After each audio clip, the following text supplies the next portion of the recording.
Welcome dear students to part second of this important questions of class 8 social studies for history के हम कर रहे हैं important questions। तो पहले हम पार्ट वन में हमने बाकी जो आपके समेटिव असेसमेंट में क्लास 8 तक जो है वो डिस्कस किए हैं। तो अब हमारे दो चैप्टर्स रहते हैं। तो चलिए बात करते हैं चैप्टर नंबर 10 की, जो है आपका इंडिया आफ्टर इंडिपेंडेंस। तो इसमें क्या इंपॉर्टेंट क्वेश्चन रहने वाले हैं। अगर हम पहले वो very short answer type question की बात करेंगे तो यहाँ पे देखिए पहला जो नंबर वन है, the subject is placed in the union list. तो यूनियन लिस्ट में क्या रखा गया है, यूनियन लिस्ट जिसमें कि सेंट्रल गवर्नमेंट काम करती है, उसमें डिफेंस, दूसरा है टैक्सेस और तीसरा है फॉरेन अफेयर्स। तो यहाँ पे फिल इन द ब्लैंक्स रखा गया है, लेकिन ये मल्टीपल चॉइस क्वेश्चन भी आ सकता है कि यूनियन लिस्ट में क्या क्या रखा गया है। इसके बाद दूसरा है the subjects in the concurrent list wire. Concurrent list में क्या रखे गए थे, यानी जहाँ पे दोनों स्टेट और सेंटर दोनों का वहाँ पे अमल दखल रहता है, उसमें फॉरेस्ट नंबर वन और दूसरा है एग्रीकल्चर। तो ये एमसीक्यूज में आ सकते हैं। इसके बाद तीसरी की बात करेंगे यहाँ पे, the economic planning where both states and the private sector play an important role in development is known as. जहाँ पे एक तो बोथ प्राइवेट सेक्टर जिसकी बात करेंगे और दूसरा स्टेट, यानी अगर हम पब्लिक सेक्टर की बात करें तो उसको क्या कहते हैं, दैट्स कॉल्ड मिक्सड इकोनॉमी। उसको मिक्सड इकोनॉमी कहते हैं। ये इंपॉर्टेंट ऑब्जेक्ट रहेगा।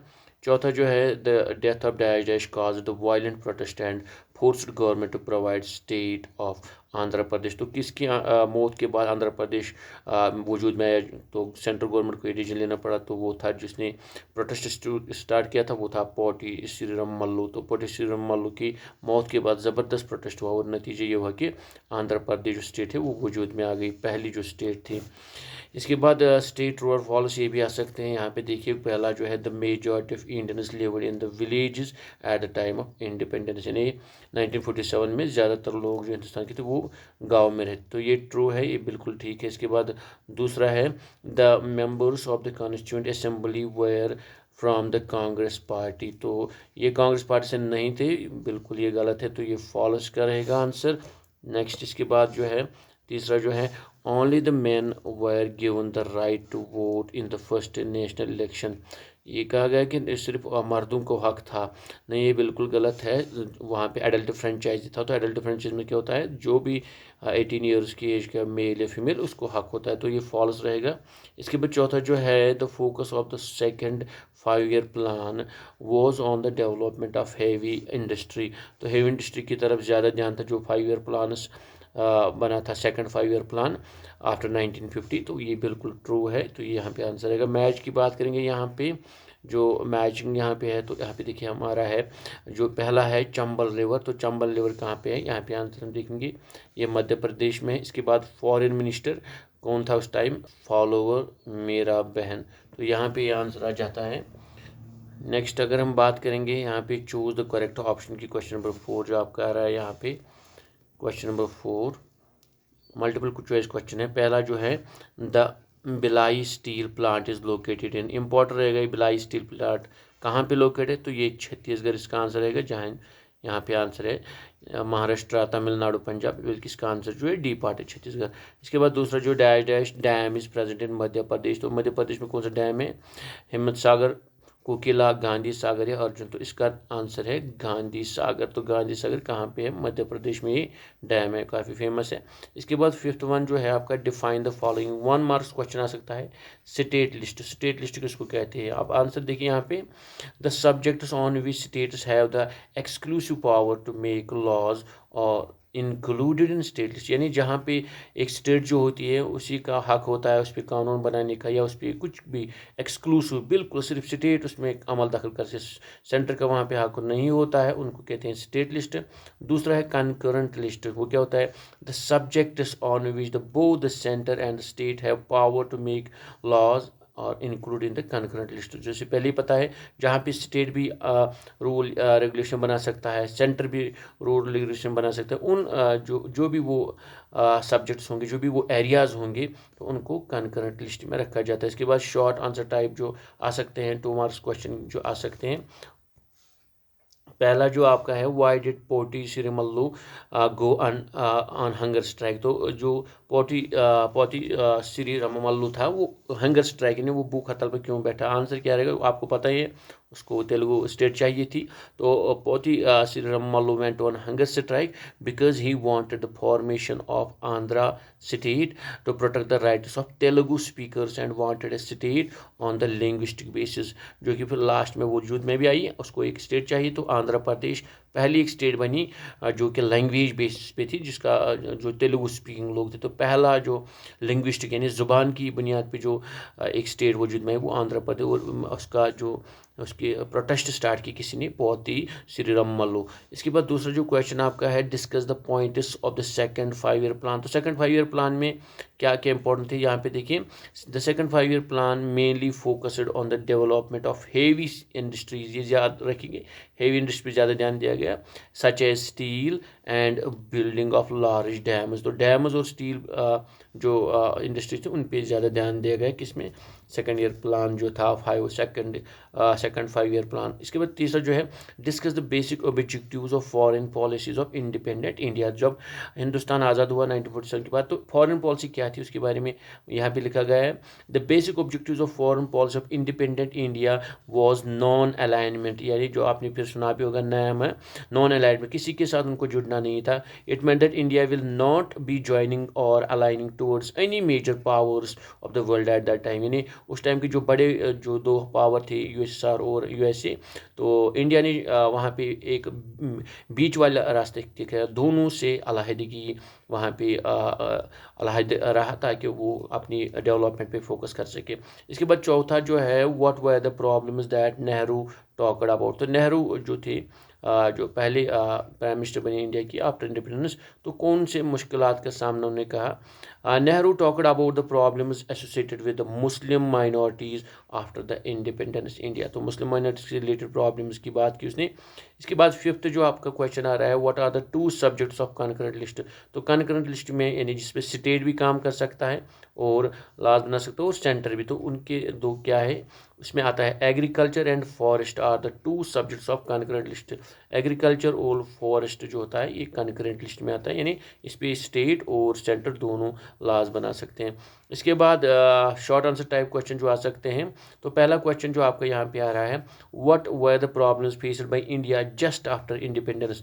इंडिपेंडेंस के बाद ही जब आज़ाद हुआ इन 1947 में इंडिया, तो क्या मुश्किलात सामने आ गई इंडिया की। यहाँ पे देखिए आंसर क्या रहेगा इसका। The problems faced by India just after independence wire, पहला क्या था, रिफ्यूजीज़, जो रिफ्यूजीज़ थे, यानी क्योंकि बंटवारा हो चुका था मुल्क का, तो जो पाकिस्तान साइड से यहाँ आए थे, तो वहाँ वो एक मसला आ रहा था। After partition of India nearly 8 million refugees came from Pakistan to India, they did not have homes and a source of income, the government's responsibilities were to provide shelter to jobs. क्योंकि जो रिफ्यूजीज़ आए थे पाकिस्तान से 8 million यहाँ पे देखिए, तो उनको रोज़गार देना, उनको घर मुहैया करना, तो ये बहुत एक बड़ा चैलेंज पहले ही आ चुका था जो कि आफ्टर इंडिपेंडेंस जो इंडियन गवर्नमेंट थी। इसके बाद दूसरा क्या था, प्रिंसली स्टेट्स। प्रिंसली स्टेट्स भी एक मसला था। There were almost 500 princely states which were ruled by the Maharajas or Nawabs. They all decided to join the nation which put the responsibility on government. तो उन सभी ने चाहा कि हम ज्वाइन करेंगे इंडिया गवर्नमेंट को, तो उस पर ये सारी जिम्मेवारी फिर किस पे आ गई, गवर्नमेंट। तो ये भी एक बड़ा चैलेंज था उस टाइम उन सब को संभालना। तो these were the 2 most important challenges for the government of India after independence. इसके बाद दूसरा क्वेश्चन जो है, discuss the role of planning commission in the Indian economy. तो प्लानिंग कमीशन जो बनाया गया उसका क्या रोल था इंडियन इकोनॉमी को बिल्कुल एक सुधारने पे। आंसर रहेगा यहाँ पे, तो प्लानिंग कमीशन वॉज सेटअप इन 1950। ये याद रहेगा, ये डेट मल्टीपल चॉइस क्वेश्चन भी आ सकता है। 1950 में इसको बनाया गया। The commission mainly focused on planning 5 year plans, याद रखेंगे इसका काम था 5 year plans banana for the development of Indian economy. Indians adopted a mixed economy and model where both private and government will be there to control the economy. So planning was needed in order to cope up with the emerging independent nation. तो कौन सी economy adopt की India ने, ये भी याद रखेंगे, mixed economy model. यहाँ पे प्राइवेट और गवर्नमेंट जो होता है दोनों का काम वहाँ पे अमल दखल रहता है, ये आप याद रखेंगे। तो ये वाला काम जो था, तो 5 ईयर प्लान्स बनाना जो काम दिया गया वो प्लानिंग कमीशन का था। नेक्स्ट क्वेश्चन जो है, discuss the issue in in unifying the people after India got independence. तो इंडिपेंडेंस के बाद लोगों को मिलाना, एक यूनिफिकेशन, क्योंकि वहाँ पे हो रहे थे लिंग्विस्टिक बेस पे प्रॉब्लम हो रही थी, ज़ुबानों के मसले पे वहाँ पे इंडिया में प्रॉब्लम हो। तो इस हवाले से क्या किया गया, there were many issues, answers करने वाला, there were many issues with the government after India got independence and each issue needed serious attention to be resolved. तो ये कहा गया है कि तो गवर्नमेंट को बहुत ही बड़े कुछ इश्यूज़ आ गए थे, क्योंकि एक तो पहला ही बंटवारा हो चुका था इंडियन पाकिस्तान, उसके बाद अंदर मुल्क में भी कहीं ना कहीं पे प्रॉब्लम चल रही थी। The issue of minority living in India, minority जो कि इसमें मुस्लिम्स आते हैं, क्रिश्चियंस आते हैं, तो सिख्स भी आते हैं, तो उनके ख्यालात, उनका ख्याल रखने के लिए गवर्नमेंट के पास एक चैलेंज था। देयर राइट्स, उनके हुकूक न छिन जाए, and their status needed to be resolved, और उनके जो स्टेटस था उसको मेंटेन करना था। इश्यूज़ ऑफ आदिवासी, जो आदिवासीज और एक ग्रुप है जिनको हम मार्जिनलाइज्ड कहते हैं, and giving them the status was tough task, और उनको अपना एक स्टेटस देना वो भी टफ टास्क था। कास्ट इश्यूज़, यानी जो पहले ही upper caste lower caste Hinduism में चल रहा था, वो भी चैलेंज था। रिफ्यूजी इश्यूज़, जो कि पाकिस्तान से रिफ्यूजी आए, वो भी था। प्रिंसली स्टेटस, जो प्रिंसली स्टेटस जिन पे अलग अलग नवाब या राजा रूल कर, उनको एक ही कंट्री में एक साथ मिलाना। Amongst the there were many issues in unifying the people of India. तो ये कुछ बड़े मसले थे जो कि चैलेंज था आज़ादी के बाद एक मुल्क को इकट्ठा रखने में।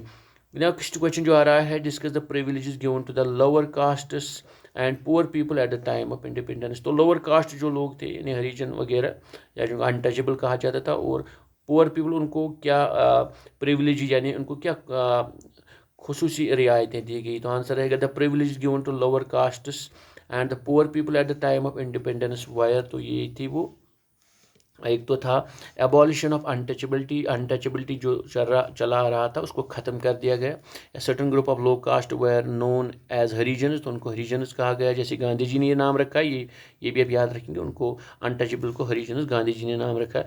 दे वेयर आल्सो कॉल्ड अनटचेबल्स, उनको अनटचेबल्स कहा जाता था। They used to work under the higher castes and were not allowed to enter temples, तो उनको जो ना तो टेम्पल्स में एंटर थी, और वो मानो स्लेव्स थे, गुलाम थे। द अनटचेबिलिटी वाज एबॉलिश्ड, इसको ख़त्म किया गया अनटचेबिलिटी को। And they were allowed to enter temples, और उनको बिल्कुल हर एक मंदिर में एंट्री मिली। उसके बाद में नंबर 2 जो है, दूसरा क्या हुआ, सीट्स इन लेजिस्लेचर। इतना ही नहीं, लेजिस्लेचर जो था वहाँ पे, उसमें भी उनको सीट्स मिली। A percentage of seats in the legislature was fixed for the poor section of society. तो पुअर सेक्शन ऑफ सोसाइटी एक परसेंटेज रखी गई जो आज भी चली आ रही है। तो लेजिस्लेचर में उनके लिए नुमाइंदगी करने के लिए एक ख़ास जो मखसूस उनके लिए रिजर्व रखा गया, कोटा जिसको हम कहेंगे, तो वो दिया गया। और सी पार्ट जो इसका रहेगा, अपलिफ्टमेंट आदिवासी, आदिवासी जो लोग जंगलों में रहते हैं, तो उनके लिए भी काम हुआ। Adivasi also known as scheduled tribe, जिनको शेड्यूल्ड ट्राइब भी कहा जाता है। They were also granted reservation, उनको भी रिजर्वेशन दी गई of seats in the legislature, बिल्कुल उनको भी लेजिस्लेचर में एक अपनी रिजर्वेशन दी गई परसेंटेज के हिसाब से। And the reserved quota in the government job. और इतना ही बल्कि जो शेड्यूल्ड ट्राइब्स और शेड्यूल्ड कास्ट्स भी जिनको हम कहेंगे, उनको भी फिर जॉब में भी, यानी नौकरियों में भी उनको रिजर्वेशन मिली, जो आज तक कंटिन्यू चली आ रही है। नेक्स्ट क्वेश्चन जो रहेगा, why was India divided in the linguistic lines after independence. तो लिंग्विस्टिक लाइन्स यानी ज़ुबानों के पहली, जो आपको पहले ही पता है, पहली स्टेट जो आंध्र प्रदेश वजूद में आई पोतिश्री रम्मालू की वजह से, यानी तेलुगु स्पीकिंग पीपल। तो लिंग्विस्टिक वजह पे, यानी ज़ुबान के एतबार पे वो स्टेट बनी। इसके हवाले से कहा गया है कि क्यों हुआ ये। तो यहाँ पे देखिए, Indian independence divided India into 2 religious grounds which cause the death of lakhs of people both in countries. यानी इंडिया पाकिस्तान पहले हुआ था हिंदू मुस्लिम के, क्योंकि मुस्लिम कंट्री बनी थी Pakistan. The Indian National Congress promised the people that after independence each major linguistic group would have their own provinces. तो जो नेशनल इंडियन कांग्रेस थी, इंडियन नेशनल INC, उसने कहा था कि जो भी मेजर लिंग्विस्टिक, यानी जिनकी जो ज़ुबानें ज़्यादा बोली जाती हैं, उनको एक अलग प्रोविंस मिलेगा। But after independence the government was not ready to divide India on linguistic lines. लेकिन आज़ादी के बाद गवर्नमेंट ने ये चाहा कि ये बिल्कुल ना हो, एक यूनियन बने, एक मुल्क एक ही रहे। Subtle movements led to the division of the province on grounds of language. लेकिन फिर एहतजाज हुआ, जिसमें पहला आपको पता है जो कि पहली फिर स्टेट बनी आंध्र प्रदेश, वो प्रोटेस्ट स्टार्ट हुआ। तो कहीं कहीं पे फिर लैंग्वेज की बुनियाद पे मुल्क को स्टेट्स में तब्दील यहाँ पे स्टेट्स वजूद में आ गई। लॉन्ग आंसर, हालांकि इसमें 3 ही मार्क्स के ये चैप्टर है, तो फिर भी देखेंगे कि अगर 3 मार्क्स का थोड़ा सा क्वेश्चन, तो ये भी जहन में आप रखेंगे, फिर जितना आप लिख सकेंगे एज पर द क्वेश्चन, लेकिन इंपॉर्टेंट क्वेश्चन होने वाली इनको भी नज़र में रखेंगे। What was the motto of saying in politics we have equality and in social and economic life we will have inequality by doctor Ambedkar. तो ये बहुत ही अहम बात है कि डॉक्टर अम्बेडकर ने कहा कि पॉलिटिक्स में हमें तो इक्वलिटी मिलेगी, लेकिन सोशल यानी ज़िंदगी में हमें वो बराबरी नहीं हो, हमें इनइक्वालिटी का सामना करना। तो इससे क्या मतलब था डॉक्टर अम्बेडकर का, ये आप क्वेश्चन आंसर में रखेंगे, जहन में रखेंगे। इसका आंसर रहेगा doctor Ambedkar himself belonged to backward caste and he knew the condition of the backward and untouchable. क्योंकि खुद वो एक अनटचेबल या बैकवर्ड कास्ट से, वो खुद भी एक दलित था, तो उसको पता था कि क्या मसले आ रहे हैं समाज में। वो हालांकि पढ़ा लिखा था, लेकिन फिर भी उसके साथ गलत व्यवहार होता था। The motto behind saying the line in politics we have equality and in social economic life we will have inequality was the no matter even if we give reservation in the constitution to the backward castes or their weaker sections, we will not be able to eliminate the situation economically and improve their image in society। तो doctor Ambedkar का यही मानना था कि अगर हम constitution में reservation भी दे दें किनको, जो शेड्यूल कास्ट, शेड्यूल ट्राइब या दलित हैं या अनटचेबल्स है, लेकिन फिर भी उनकी इकोनॉमिक कंडीशन इतनी ख़राब है, उसको चेंज करने के लिए काम करना होगा। तो सोसाइटी में अपलिफ्ट करना होगा इन ये लोग हैं जो इनके साथ वाबस्ता है, चाहे शेड्यूल कास्ट, शेड्यूल ट्राइब या दलित। The inequality will remain due to democracy of the constitution would give backwards various rights, but the real situation would only improve when the people start accepting backward class and they get equal pay like others। तो उन्होंने कहा कि जब तक कि लोगों के जहन में ये बात समझ ना आए कि नहीं, ये जो सारे लोग हैं हम इक्वल हैं, हमारे इक्वल राइट्स है एक मुल्क में, तो उनको भी बराबर वही तनख्वाह मिले, वही इज़्ज़त मिले जो बाकी लोगों को मिले। तो अम्बेडकर का यही कहना था कि हमें सोशली भी अपने जो जहन है वो तैयार करने पड़ेंगे कि जो मुल्क में जो भी लोग हैं, सिटीजन हैं, उनके बराबर के हुकूक है। इसके बाद नेक्स्ट क्वेश्चन जो इंपॉर्टेंट रहने वाला, how did the English language continue after independence and Hindi language also find its place after the all the hurdles. तो इंग्लिश लैंग्वेज क्यों जारी रही आज़ादी के बाद, क्योंकि बहुत से लोग कहते नहीं इसको यहाँ से निकाले, इंग्लिश लैंग्वेज है अंग्रेज़ों की है, लेकिन फिर भी ये कायम रही और हिंदी भी वजूद में आ गई ठीक ठाक से। तो क्या इस मतलब आपको पूछा जा सकता है, आंसर रहेगा India has many language due to which there was a debate in the constitution assembly towards the use of language. क्योंकि पहले आपको पता है हिंदुस्तान में बहुत सी ज़बानें बोली जाती है, तो एक कॉन्स्टिट्यूशन असेंबली में ये बात चली उस टाइम, जिसको हम कहेंगे कि जिन्होंने कॉन्स्टिट्यूशन लिखा, तो क्या किस लैंग्वेज को हम नेशनल लैंग्वेज बनाए। English was considered as a foreign language and many suggested that it should go with the British. क्योंकि बहुत से लोग कहते कि ये तो फॉरेन लैंग्वेज है, कौन सी इंग्लिश, इसको बाहर कीजिए हिंदुस्तान से। लेकिन क्या हुआ, but by the time English was also necessary language in dealing with the rest of the world. लेकिन बाकी दुनिया के साथ अगर बातचीत करनी थी, वो वहाँ से इंग्लिश बोली थी, इसलिए उनको लगा उस टाइम, अगर बात करेंगे जो उस वक्त कानून बना रहे थे, कॉन्स्टिट्यूशन लिख रहे थे, इसमें डॉक्टर बी आर अम्बेडकर का बड़ा हाथ है कि हमें इंग्लिश को रखना ही रखना है, क्योंकि बाकी दुनिया के साथ भी हमें बातचीत करनी है, तो कम्युनिकेशन रखनी है, तो इंग्लिश को वहाँ पे एक ज़रूरी समझा गया। और उसके बाद the other group suggested the use of Hindi language which was again opposed by the people of south Indian states.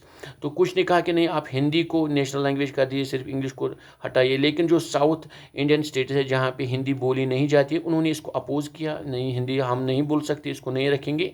After long discussion it was decided that Hindi will be made the official language of India and English would be used in court services and other places of communication। तो फिर long discussion के बाद ये आपको लिखना है कि फिर हिंदी को ऑफिशियल लैंग्वेज का दर्जा मिला, लेकिन कोर्ट्स में, सर्विसेज में या बाकी जगह पे इंग्लिश का यूज़ वहाँ पे इसको अलाउ कर दिया गया, जिसको हम कहेंगे कि बिल्कुल ये हिंदी लैंग्वेज के साथ साथ इसको एक इंग्लिश को एक दर्जा मिला कि ये भी आप बोल सकते हैं, ताकि जो साउथ इंडियन स्टेट्स हैं जहाँ पे हिंदी नहीं बोली जाती थी, वो इस लैंग्वेज का यूज़ कर सकते थे।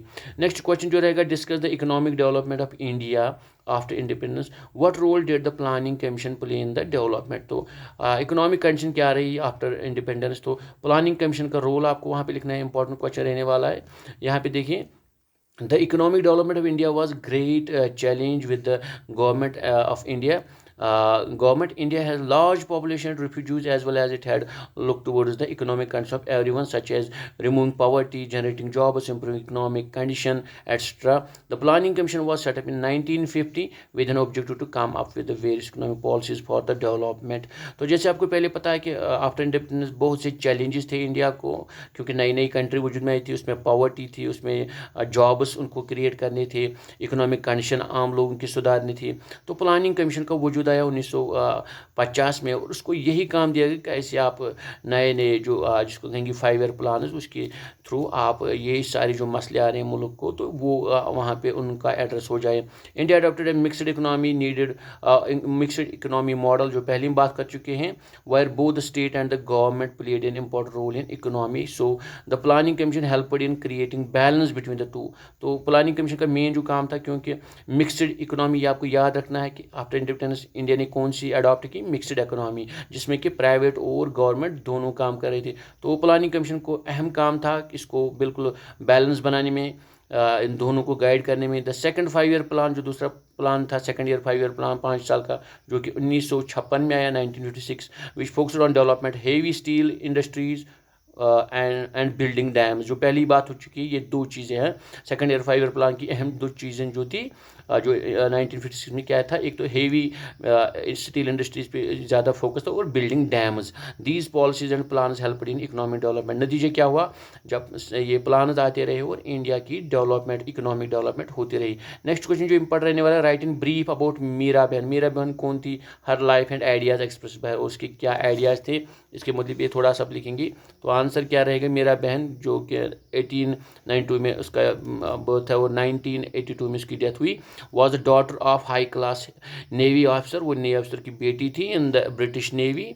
हर real name was Madeleine Slade, उसका असली नाम क्या था, Madeleine Slade. She was deeply influenced by teachings of Mahatma Gandhi. तो वो महात्मा गांधी की जो मानो एक किस्म से उसकी टीचिंग जो वो कहता था, तो बिल्कुल उसको उसने अपना गुरु माना था। She came to India in 1925 to live in the ashram of Mahatma Gandhi as to became his disciple. तो वो उसकी शागिर्द बनी, 1925 में आई वो India. After reaching in India, Gandhi ji gave her a nickname, Mira Behn, तो उसको नाम रखा, गांधी जी ने ये नाम दिया उसको, मेरा बहन। शी लर्नड हिंदी, उसने हिंदी भी सीखी, and spend time spinning cotton. तो जो कि आश्रम में वो था, कॉटन स्पिन होता था वहाँ पे चरखा चलता था, उसने भी वो सीखा। She accompanied Gandhi ji in visits to different places to took care of his personal needs. वो गांधी जी के साथ रहती थी, फिर जब भी वो कहीं पे जाता था। She was very active spreading principle of non violence. तो गांधी जी का जो अहम प्रिंसिपल था, अहम नारा था, नॉन वायलेंस। मेरा बहन ने भी उसने अच्छा काम किया, and played an important role in India's independence. तो इंडिपेंडेंस में भी उसने अपना अच्छा खासा रोल निभाया। She was arrested many times, उसको भी अरेस्ट किया गया। She also set up an ashram in Rishikesh, उसने भी ऋषिकेश में अपना एक आश्रम खोला under the guidance of Gandhi ji, following the principle of Gandhi ji, and participated in various community projects. She lived in India for 34 years. She was awarded Padma Vibhushan medal. She returned back to her home and lived rest of her life in Veena. तो last में वो वीना चली गई, जो उसका अपना मुल्क था। तो तकरीबन 34 ईयर्स वो इंडिया में रही। ये मेरा बहन की कहानी। इसमें आप थोड़ा सा जो भी आपको मेन लगे वहाँ पे पॉइंट्स लिख सकते हैं। अगर क्वेश्चन 2 नंबर का आया तो ज़्यादा लंबा लिखने की ज़रूरत नहीं है। नेक्स्ट क्वेश्चन जो इंपॉर्टेंट रहने वाला है, write in detail about the creation of Bangladesh. तो बांग्लादेश के मुतालिक क्वेश्चन आ सकता है वहाँ पे 2 मार्क्स का, 3 मार्क्स का।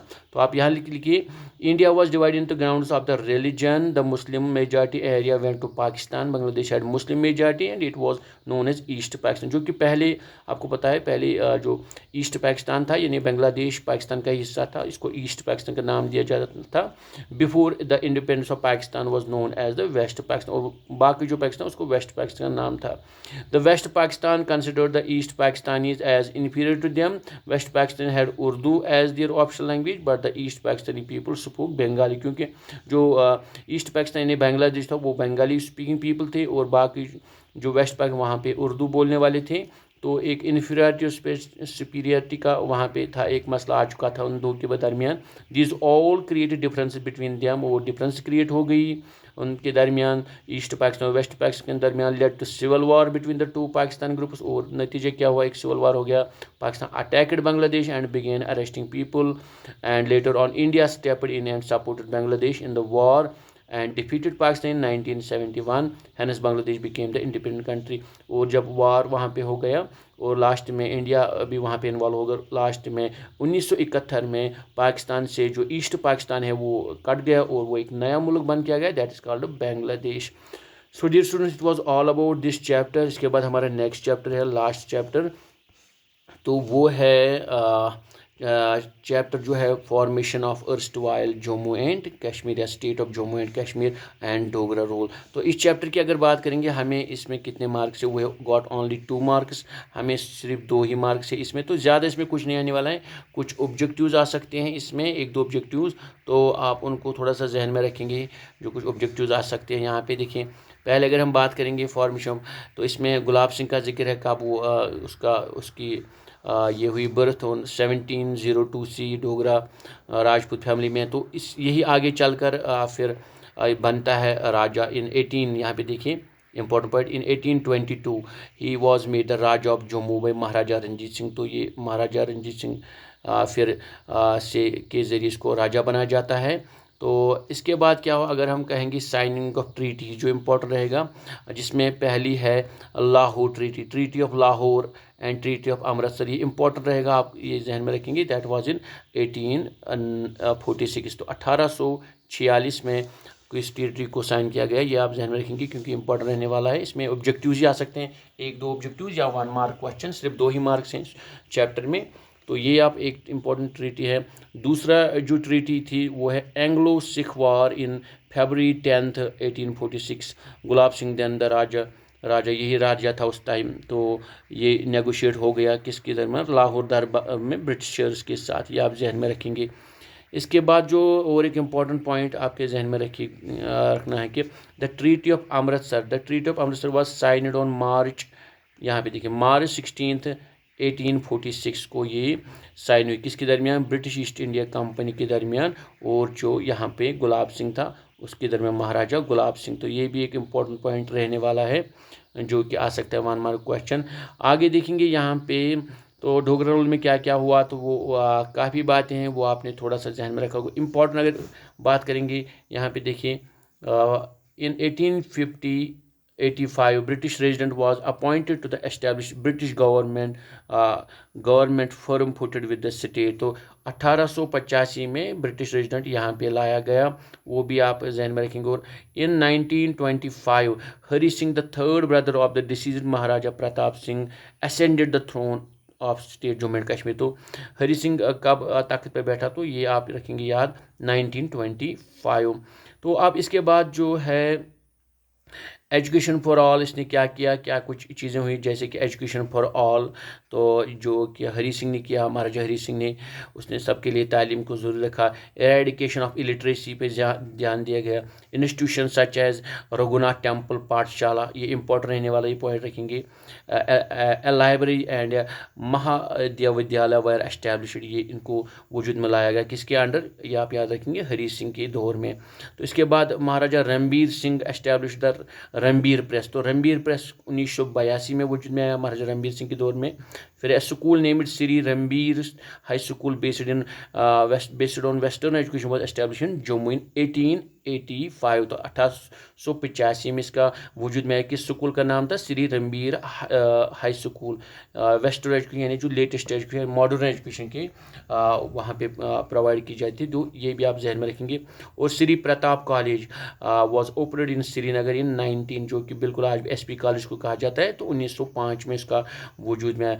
फीमेल एजुकेशन की अगर बात करेंगे यहाँ पे, तो उसके मतलब भी थोड़े से पॉइंट्स आपको जहन में रखने के, फीमेल एजुकेशन के बारे में वहाँ पे बात जो हो रही थी, देखिए यहाँ पे उसमें establishment of Tara Devi Mahila college now known as government college for women, जो कि श्रीनगर में है, तो उसका नाम था पहले तारा देवी महिला कॉलेज, ये भी वजूद में आया, it is for women only. तो इसके बाद बाकी जो पॉइंट्स है कि आम ज़िंदगी में जो everyday women in everyday life, उसके बारे में भी आपको थोड़ा सा पढ़ना है। पहली कैच के 2 नंबर का क्वेश्चन यहाँ पे आएगा, या तो एक मार्क्स का ऑब्जेक्टिव या 1 शॉर्ट आंसर, वो आप देखेंगे। अगर हम बात करेंगे पब्लिक वेलफेयर की, यहाँ पे जो इम्पोर्टेंट बात हो रही है, एस्टेब्लिशमेंट ऑफ लोकल गवर्नमेंट का वजूद आया, to give representation to the common people in local bodies, state Jammu and Kashmir. उसके लिए क्या हुआ, municipal act pass in 18, important रहेगा, म्यूनसिपल एक्ट का पास हुआ 1886 में। इसके बाद और जो इम्पोर्टेंट चीज़ें जो वहाँ पे हुई, जिसमें हम कह सकते हैं कि जहलम वैली कार्ट रोड, जिसका नाम पड़ा, तो वो कब कंप्लीट हुआ, 1895। और यहाँ पे the work on Gilgit road started which linked the state with Europe and central Asia, वो भी इसी दौर में हुआ। बानिहा रोड की बात करेंगे। और इम्पॉर्टेंट जो यहाँ पे आ रहा है वो भी आप जहन में रखेंगे कि rail link establish between Jammu and Sialkot in 1905, 1905 में जम्मू और सियालकोट के दरमियान रेल राबिता हुआ। उसके बाद अगर यहाँ पे बात करेंगे तो the Ranbir canal was largest in Jammu, तो ये सबसे लंबी थी। और आगे देखेंगे जो काम हुआ इस दौर में, cocoon rearing factory was establish in Srinagar, जिसका सिल्क फैक्ट्री भी नाम पड़ा, तो ये भी आप याद रखेंगे। उसका नाम था पहले कोकून रियरिंग फैक्ट्री, आप उसको सिल्क फैक्ट्री का नाम दिया जाता है, तो वो 1907 में उसका वजूद में आ गया। ये कुछ इंपॉर्टेंट थी। और इसके बाद in the later years of Dogra rule the Dogri संस्था वाज एस्टेब्लिश इन 1942, तो डोगरी संस्था का वजूद आया 1943 में। और यहाँ पे the first native performing group was Raghunath theatrical company, तो रघुनाथ थिएट्रिकल कंपनी पहली ऐसी जो कि परफॉर्मिंग ग्रुप था, which was set up by Raghunath temple, जो कि रघुनाथ टेम्पल थ्रू सेटअप हुआ था।